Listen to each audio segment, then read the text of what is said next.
Hi, welcome to HardReset.Info. In front of me iPhone 17 Pro, and I'm gonna show you how to enable 5G and 5G Plus networks on iPhone 17 Pro, Pro Max.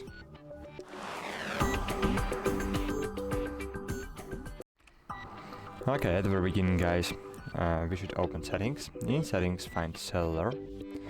In Cellular, just a bit scroll down, find here Cellular data options, and here find voice and data. And here you should select the network. 5G Auto users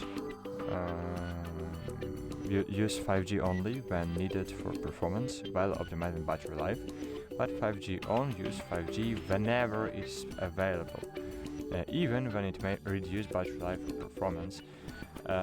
If you use 5G on, 5G always, so even if you don't have LTE, you will when you don't have LTE connection available, so you just will not have internet connection.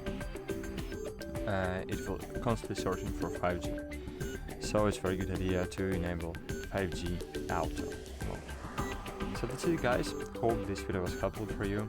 Bye, see you.